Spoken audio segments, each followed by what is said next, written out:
अस्सलाम वालेकुम everyone, I hope you all are doing great. Welcome to rise prep. मैंने कल डिस्ट्रिक्ट सीरीज़ अपलोड की है अपने यूट्यूब चैनल पे, जो मैं हर दिन 7 PM को अपलोड करूँगी। उसका कल डे फर्स्ट था, आज इस सीरीज़ का डे सेकंड है। रात करी में श्रीनगर डिस्ट्रिक्ट कवर, तो आज करो इस बारामूला डिस्ट्रिक्ट कवर। ये हर एक एग्ज़ाम के लिए बहुत ज़्यादा इंपॉर्टेंट है, चाहे सुपरवाइज़र के एग्ज़ाम हो, NT हो, जूनियर असिस्टेंट हो, JKPSC हो, हर एक एग्ज़ाम के लिए बेनिफिशियल है। तो आइए स्टार्ट करते हैं। आज डिस्ट्रिक्ट वना largest district of Jammu and Kashmir, क्योंकि इसमें बहुत सारे इलाके आते हैं। यह बोड़ डिस्ट्रिक्ट, यह कतन नॉर्थ कश्मीर मज लोकेटेड। अत वना gateway of Kashmir valley. तो कल को आपको यही क्वेश्चन आएगा कि gateway of Kashmir valley कौन है, तो वो है बारामूला डिस्ट्रिक्ट। अत क्या गेट वे ऑफ कश्मीर वना, क्योंकि हिस्टोरिकली जो एंट्री मुजफ्फराबाद साइड यानी PO की साइड से होती थी, और सबसे पहला जो मेजर डिस्ट्रिक्ट था वो बारामूला ही आता था, इसलिए इसको कश्मीर का दरवाज़ा कहा जाता है। यह एग्जाम पॉइंट खतर वारिया ज़्यादा इंपॉर्टेंट। नेम ओरिजिन की बात करें तो बारामूला इस नाव यह संस्कृत लैंग्वेज हिंद दोन वर्डन मतलब डराइव कोर्मुत। वरहा तो मुल्ला, वरहा मतलब हुआ वाइल्ड बोर, मुल्ला गो रूट। ना वना मुल मुंजे आनोन कड़ित, मतलब कि रूट हेथ ही, तो वही रूट है ये। लोकेशन की बात करें तो बारामूला जो है ये जहलम रिवर के बैंक्स पर लोकेटेड है। वो वुचो इस कुस मतलब किस किस डिस्ट्रिक्ट से ये बॉर्डर शेयर करता है। मिचु मैप बनोमो, देखो मैप से ना हमें इमेजेस क्लियर हो जाती है, हमें अच्छे से समझ आता है, इसलिए ये मैंने खुद से बनाया। आप भी अपने नोट्स पे ये बनाइएगा। वुचु सा एगो बारामूला सेंटर में अच्छ यप साइड गुलमर्ग, हपर छुस बोनियार, उड़ी, सोपोर, रफियाबाद, पटन, कुंजरू, टंगमर्ग, इम अत पन्न की इलाक इवान। अब हम देखेंगे कि ये बाउंड्री कत कत सत शेयर करान। कुपवारा सत शेयर करान नॉर्थ साइडस। इम सिंध उस जन ईस्ट साइड इम सुन तथ बांडीपोरा, बडगाम साउथ साइड, तो PO के मुजफ्फराबाद वेस्ट साइड। इम इसकी बाउंड्रीज के लिए भी जो एग्जाम्स में क्वेश्चंस पूछे जाते हैं काफ़ी सारे, तो बाउंड्रीज पे आप ज़्यादा फोकस किया कीजिएगा। एडमिनिस्ट्रेटिव सेटअप देखें तो इसके कुछ सब डिविजन्स है, जैसे कि बारामूला छू, उड़ी, गुलमर्ग, पटन, सोपो, रफियाबाद। सब डिविजन्स का जो हेड होता है उसको SDM कहते हैं, यानी सब डिविजनल मजिस्ट्रेट। ये अमिक सारी फंक्शंस करान। तहसील्स कौन कौन आते हैं, उड़ी बोनियार, टंगमर्ग, सोपोर, पटन, क्रूडी, रहूमा, इम तो यह करा तहसील हेड करता है तहसीलदार, मतलब कि अच्छा हेड आसान तहसीलदार। ये कभी कभी एग्जाम्स में पूछा जाता है, यह ज़्यादा इंपॉर्टेंट कहीं। फिजिकल फीचर्स की बात करें तो रिवर्स जो कि जहलम रिवर, यह कश्मीर मेन रिवर मान, ये बारामूला डिस्ट्रिक्ट के थ्रू ही फ्लो करती है, मतलब मंजस नेरा बारामूला। ये एग्रीकल्चर और सेटलमेंट्स के लिए बहुत इंपॉर्टेंट मानी जाती है जहलम रिवर। माउंटेन्स और हिल्स की बात करें तो पीर पंजाल रेंज यह डिस्ट्रिक्ट को एक मेन पार्ट, क्योंकि बारामूला माउंटेन एरिया है। बारामूला को टाउन ऑफ माउंटेन्स भी कहा जाता है, यह आप नोटबुक पे नोट कीजिएगा। खासकर उजन गुलमर्ग तो उड़ी तो गुलमर्ग एरिया इम ज़्यादा हिली एरियान मज लोकेटेड। लेक्स की बात करें तो वुलर लेक उजन एशिया लार्जेस्ट फ्रेश लेक मान, यह अमुक की हिस्सों कथ मज लोकेटेड बारामूलासी मज। यह इंपॉर्टेंट GK पॉइंट, ये भी नोट करना। इकोनॉमी अगर देखें तो प्राइमरी सेक्टर मतलब सबसे जो इम्पॉर्टेंट सेक्टर है वो है एग्रीकल्चर। एग्रीकल्चर ज़्यादा कत रूरल एरियाज गामन मज एग्रीकल्चर ज़्यादा करान। मेजर क्रॉप्स कौन कौन से उगते हैं बारामूला में, राइस, मेज, वीट, पल्सेस, वेजिटेबल। हॉर्टिकल्चर की बात करें तो यह वारिया ज़्यादा मोस्ट इम्पॉर्टेंट सेक्टर, क्या कि बारामूला मशहूर हॉर्टिकल्चर के लिए। यहाँ की जो एप्पल प्रोडक्शन है वो बहुत ज़्यादा है। सोपोर फ्रूट मंडी मतलब सोपोरस में फ्रूट मंडी यूजन सेकेंड लार्जेस्ट मंडी मान एशियास मज। अदर फ्रूट्स वॉलनट पियर चेरी, अलमंड, एप्रिकॉट, इम सारी मतलब फ्रूट्स बारामूलास मज। सेकेंडरी सेक्टर की बात करें तो स्मॉल स्केल पे मतलब कि लकट मकट इंडस्ट्रीज बारामूला डिस्ट्रिक्स मज।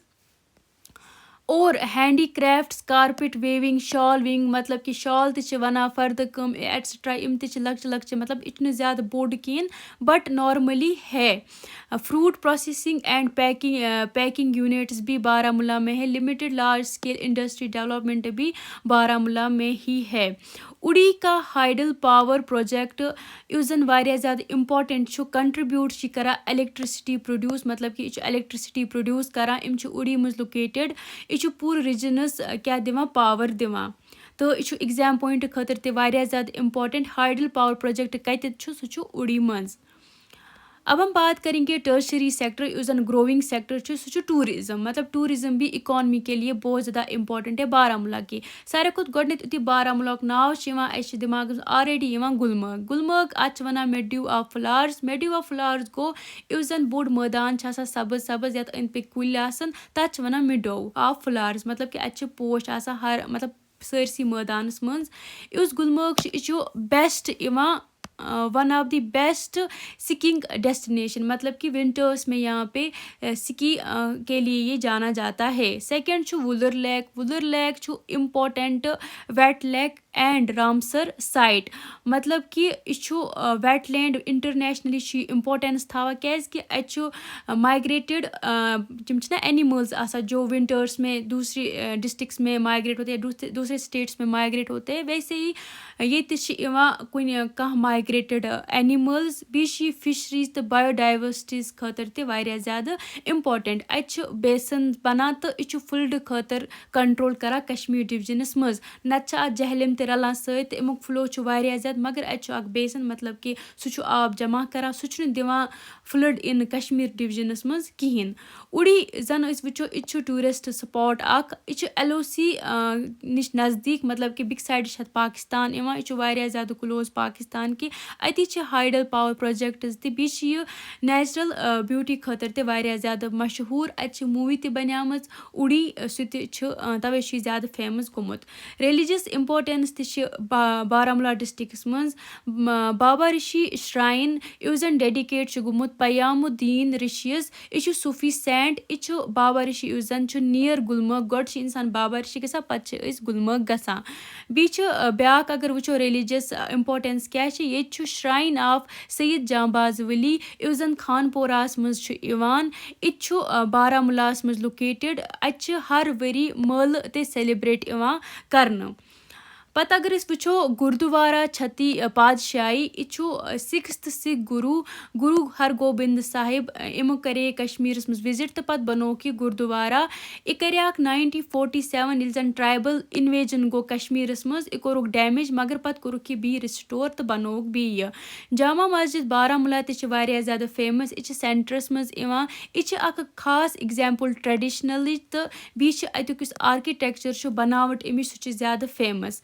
हिस्टोरिकल इम्पोर्टेंस देखा जाए तो एंशंट ट्रेड रूट जो था कश्मीर का वो बारामूला डिस्ट्रिक्ट से ही था इमे खतर ज़्यादा इम्पोर्टेंट 1947 में जब ट्राइबल इन्वेजन हुआ तो जो ट्राइबल्स थे इमोजन इन्वेड कोर कश्मीर मज तुम आए कश्मीर किन कत बारामूला डिस्ट्रिक्ट किन आए क्या यह गेट वे ऑफ कश्मीर अपरी आए तुम तो ये जंग वथ तेल ये बारामूला ज़्यादा अटैक्स मज क्या उड़ी यस जन सह ज़्यादा मतलब वो बहुत ज़्यादा क्लोज है LOC के इसलिए इंडो पाक कन्फ्लिक्ट्स में भी बारामूला का नाम आता है।